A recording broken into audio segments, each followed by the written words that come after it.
క్రీడలను ప్రోత్సహించాలనే లక్ష్యంతో సీఎం రేవంత్ రెడ్డి 2025 స్పోర్ట్స్ పాలసీని తీసుకొచ్చారని మంత్రి వాకిడి శ్రీహరి అన్నారు.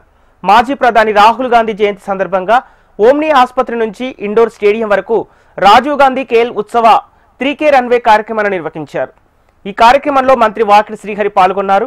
తల్లిదండ్రులు సైతం పిల్లలను ప్రోత్సహిస్తున్నారని, గతంలో ఇలాంటి పరిస్థితి ఉండేది కాదన్నారు. అయితే రాష్ట్రంలో ఉన్న ప్రతి క్రీడాకారుడు మత్తు వదిలి మైదానం బాట పట్టాలని రాహుల్ గాంధీ నినాదం చేశారని ఆయన తెలిపారు. ఒలింపిక్స్ లో గోల్డ్ మెడల్ సాధిస్తే శంషాబాద్ నుంచి భారీ ర్యాలీ చేసి గౌరవిస్తామని మంత్రి శ్రీహరి తెలిపారు.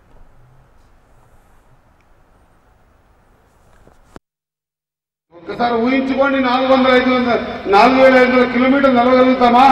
3 కిలోమీటర్లు నడవడానికి అందరికీ కూడా చెమటలు పట్టినాయి. ఇక్కడ 3 కిలోమీటర్లు, అది కూడా ఉదయం పూట.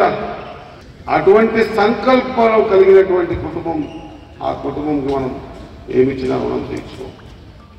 చిన్న కౌన్సిలర్ లేదా హైదరాబాద్ కార్పొరేటర్ లేదా మా గ్రామ స్థాయిలో వార్డు కౌన్సిలర్ కూడా అవకాశం వస్తే వెనక ముందు చూడకుండా తొక్కిపడేసి కౌన్సిలర్గా నిలబడాలి, అధికారం సాధించుకోవాలనేటువంటి ఈ రోజుల్లో కూడా ఈ దేశానికి ప్రధానమంత్రి అయ్యే అవకాశం వచ్చినా కూడా వద్దు. ఈ దేశంలో మన్మోహన్ సింగ్ లాంటి వాళ్ళు ప్రధానమంత్రి ఆర్థిక స్థితిగతులు బాగా చేయాలని ఆలోచన, ఒక సంకల్పంతో ముందుకు పోయినటువంటి కుటుంబాలు, ఆ కుటుంబాల పట్ల రకరకాలుగా మాట్లాడతారు. తుదకు ఎంతవరకు ఇంకా కోర్టు తీర్పు కాలేదు, వాయినాడులో ఇంకా దాని డిసిషన్ రానేలేదు.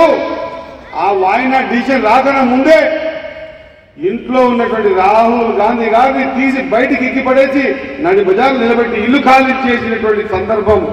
ఈ పేద ప్రజలు ఈ దేశంలో ఏ రాష్ట్రం పోయినా కూడా, తెలంగాణలో ఏ మూల గ్రామం వెళ్ళినా కూడా ఆ రోజు ఇందిరమ్మ పేరు మీద ఇచ్చినటువంటి గుడిసె కనిపిస్తారు, దర్శనమిస్తారు తప్ప కోట్లాది ఇల్లు కట్టించినటువంటి ఆ కుటుంబానికి ఇల్లు లేకుండా చేసే సందర్భం కూడా మనం చూసినామన్న మాట మనం గుర్తు చేసుకోవాల్సిన అవసరం ఉంది.